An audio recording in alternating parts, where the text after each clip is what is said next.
Satu contoh yang sekarang ini sering kita jumpai, mungkin kerabat kita, tetangga, anak kita, saudara kita itu agak berbeda dengan kebiasaan Rasulullah. Rasulullah sering, insya Allah sangat sering, setelah sholat Isya tidur. Untuk apa? Agar lebih pagi lagi untuk bangun dan bisa mendekatkan diri kepada Allah. Ada seorang ustadz ya, dengan sedikit pemahaman beliau memahami Rasulullah itu kalau dikiaskan di sekarang ini ya, pakai jam ini ya, biasanya Rasulullah itu sekitar jam 9, 10 atau sebelumnya itu sudah tidur, agar nanti jam 1, jam 2 itu bisa bangun. Setelah qiyamul lail, puas, tidur sedikit menunggu subuh. Tidur lele ayam istilahnya Jawanya, lele ayam. Nah, begitu itu rutin. Kalau kita mempraktekkan itu untuk menegakkan sunnah Rasul, insya Allah kita akan bahagia. Hidup kita akan tertata rapi. Kalau sekarang ini jam 9 kadang ya sebagian nilpuni konjoni.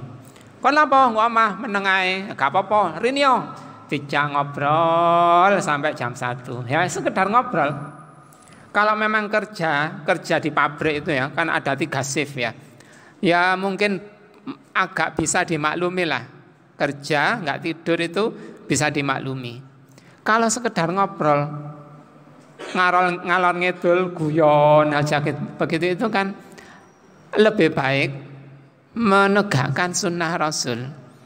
Cepat tidur dan cepat bangun. Walaupun ada sebagian yang kata Ustadz ini ya, saya belum menelusuri kesahihannya, ada yang begadang di banyak malam itu begadang. Di antaranya Abu Hurairah untuk mencatat atau paling tidak menghafalkan lagi apa yang seharian tadi diikuti Rasulullah. Beliau kan sering mengikuti Rasulullah kemana gitu, diikuti sabda-sabda beliau dihafalkan, sabda-sabda beliau mungkin bisa ditulis. Nah begitu itu setelah Isya nggak langsung tidur tapi murajaah, menghafal kembali sabda-sabda Rasulullah SAW seharian itu tadi, yang beliau ikuti itu tadi, atau paling tidak ditulis. Nah itu kata Ustadz ini ya, itu diketahui oleh Rasulullah tapi dibiarkan karena untuk kegiatan ilmu, untuk thalabul ilmi atau untuk menyampaikan ilmu. Yang mana sekarang ini kita kenal Abu Hurairah adalah perawi hadis yang sangat produktif. Kalau sekarang dikiaskan di sekarang ini ya, di zaman sekarang ini, penulis buku yang sangat banyak karyanya. Nah, Abu Hurairah melakukannya itu enggak di siang hari, enggak di pagi hari. Mungkin karena kesibukan beliau.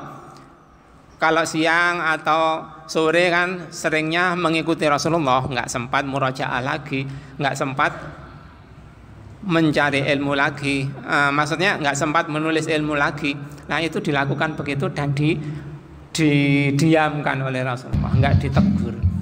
Karena begitulah Imam Nawawi, penulis kitab Riyadhus Shalihin, menulis satu judul di kitab Riyadhus Shalihin itu makruh begadang atau melek terjaga setelah Isya. Dan Rasulullah tidak pernah tidur sebelum Isya. Nah sekarang ini seringnya orang-orang kan kebalik, hidupnya nggak teratur seperti tatanan Rasulullah, sehingga ya nggak barokah hidupnya. Penghasilannya banyak tapi ya mudah hilang karena nggak barokah itu tadi. Nah salah satu kunci agar hidup kita barokah, tenang, nyantai, bahagia, sukses, itu menerapkan sunnah Rasulullah SAW.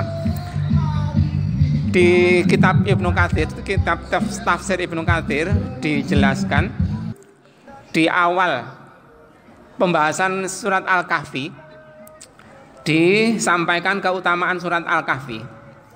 Imam Ahmad meriwayatkan dari Al-Barra, dia berkata, qara'a rajulun al-kahfa wa fid dari dabbah faja'alat tanfir fanadhara fa idza dhababah au sahabah qad ghasyiyathu fa dzakara dzalika lin nabi sallallahu alaihi wasallam faqala iqra fulanun fa innaha as-sakinatu tanzil indal qur'ani au tanazzalat lil qur'an. Kitab muttafaqun alaih, riwayat Bukhari dan Muslim. Ada seorang yang membaca surah Al-Kahfi, sedang di rumahnya terdapat binatang ternak. Maka binatang itu pun lari. Kemudian dia memperhatikannya. Ternyata binatang itu telah diliputi oleh kabut atau awan. Kemudian dia menceritakan hal itu kepada Nabi SAW. Maka beliau bersabda, kabut itu merupakan ketentraman yang turun di dekat Al-Quran atau turun untuk Al-Quran. Pengalaman subjektifnya ini, seorang lelaki ini membaca surat Al-Kahfi. Ternyata diberi naungan awan atau apa tadi? Ya semacam kabut.